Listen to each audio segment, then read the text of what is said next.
Hi everybody, and welcome once again to Ruby's Classic Cooking. And today I'm making raisin butter tarts. Yes, that Canadian invented recipe. Anyway, let's dive right in. First of all, let's make a choice about the tart shells, okay? Now, first of all, you can make your own pastry crust if you want to, and make your own tart shells from scratch. Or you can do the sneaky, easy way, the cheat, as Jamie Oliver calls them, and just go into the frozen food section of your grocery store and buy yourself a box of pre-made tart shells, which is what I did. And they even come complete with little foil cups. Or you can roll out your own pastry and make your own tarts and put them in a muffin tin or a tart shell pan. So, that choice being made, and guess which one I picked? Why not make them quick and easy there for your family, right? So, you don't have to cook these, you don't have to prick them, you don't have to dock them, nothing. You just use them raw.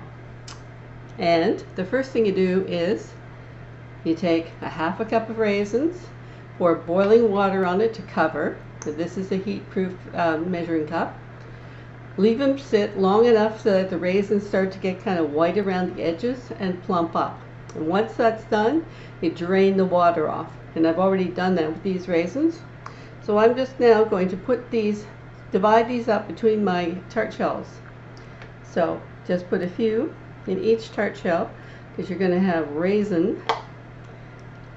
This is how you're going to get the raisins in. And of course, if you want plain butter tarts without raisins or without nuts, without pecans in them, well, leave out the raisins, leave out the nuts. They're your butter tarts. Do it the way you like them. I like them with raisins in them, personally. Or plain, actually. I like them both ways. I find with pecans in them, the pecans tend to get a little moist and damp, and I don't think they add to it, personally. Okay, now I'm just going to put this to one side. Right now I'm preheating my oven to 375 degrees Fahrenheit. And don't worry, metric people, because when I write up this recipe, in the description box down below, that's where my metric equivalent measurements will be. Alrighty, I'll just put these over on the stove and then I'll do the rest of the filling. I'll start with a large size mixing bowl. Using my trusty wooden spoon and my spatula, I'm going to get started. And the first item up is 1/4 cup of butter or margarine, which you want to soften to room temperature. I put this out a while ago out of the fridge, so that would be softened. And in it goes into my nice large size stainless steel bowl. You want this to be nice and soft in room temperature because you're going to combine it with a 1/2 cup of brown sugar, which is my next ingredient up. Brown sugar, which in my neighborhood is called yellow sugar, even though it's brown. And you can also buy the old-fashioned brown sugar, which doesn't cost any more. If you can find it at the grocery store, then hey, I prefer to buy it actually. It caramelizes even nicer than this does.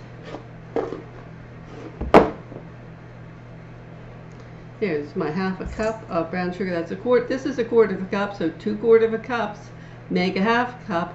There's my math working for me again. And now I'm going to cream these two together. See what they look like right now. And now, because this is nice and soft, it's going to blend right into my brown sugar.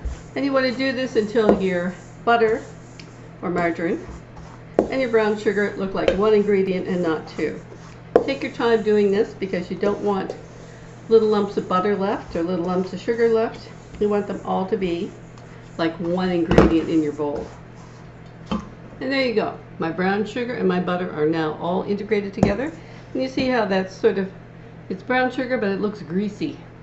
Well, it's all in one homogeneous big lump in my bowl. And now I'm going to add the rest of my ingredients, which is 1 cup of corn syrup. That's 2 grade A white large eggs that I'm adding. You can add brown ones if you want. You can add any color you want, It's sort of like the outside of the shell. The color of the outside of the shell doesn't make a difference. Personally, I think that's just marketing. I don't know, maybe there are people out there who find there's a difference between white eggs and brown eggs. I have never. The only big difference I've found between white eggs and brown eggs is the price tag. That's my personal opinion. Of course, if you have your own hens running around your yard, you could have green eggs or whatever kind of eggs whatever color eggs you have. That all depends on what particular breed of chicken, I guess, you have running around in your yard. It says slightly beaten, so these are slightly beaten. 2 slightly beaten eggs right here, see? Did I pour them in here? There we go. 2 slightly beaten eggs.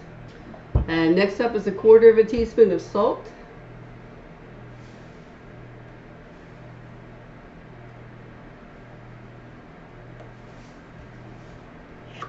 And 1 teaspoon of vanilla.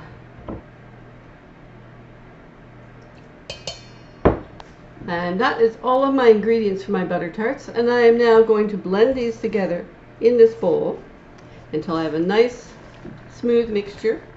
And then I'm going to fill my tart pans 2/3 full. I'm going to use my large size cookie scoop to do that. And then they're going to go into a 375-degree preheated oven for 15 to 18 minutes. Then I will have delicious butter tarts. 1 dozen delicious butter tarts. And if you went to the grocery store today and priced butter tarts, let me tell you, what you would save on making them yourself is an incredible amount of money. Right now at my grocery store, they think a half a pie is worth over $5 for a half a pie. Half an apple pie.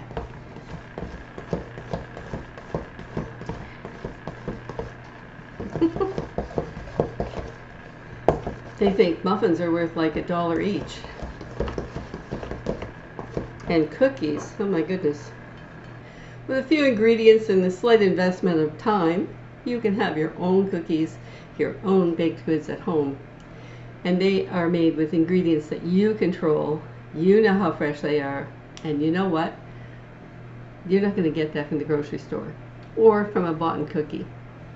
And if you think you're going to get real butter in a butter tart or real, honest to goodness butter in a cookie that you buy them, no matter how expensive, unless it's a really, really expensive bakery, the bake shop of your own home is where you're going to find those, because you know you put butter in them. That's the only way you're going to be sure there is butter in them. And now what they call baker's butter, which is actually just a mixture of 50% shortening and 50% butter. Now you want to beat this until it's satiny and smooth, so you don't have any granulated sugar, that the sugar is dissolved, because that will make your butter tarts nice and caramelized and sweet and delicious and all the good things that a good butter tart should be.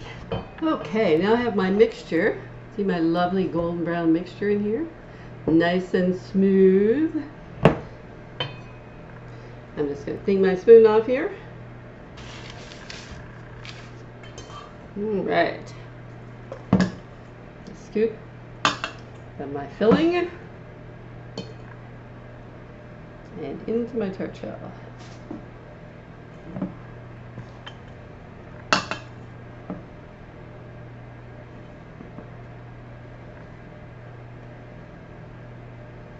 And try not to get your filling anywhere but inside your tart shells.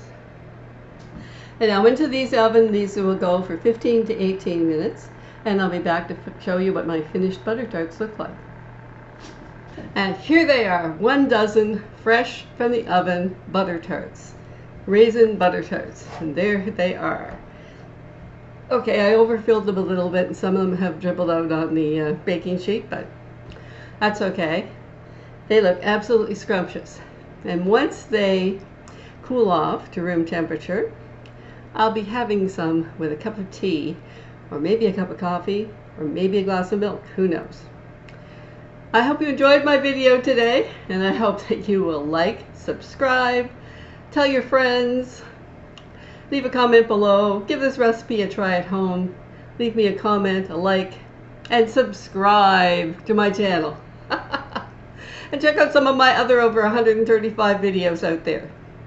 I'll talk to you later, next time on Ruby's Classic Cooking. Bye for now.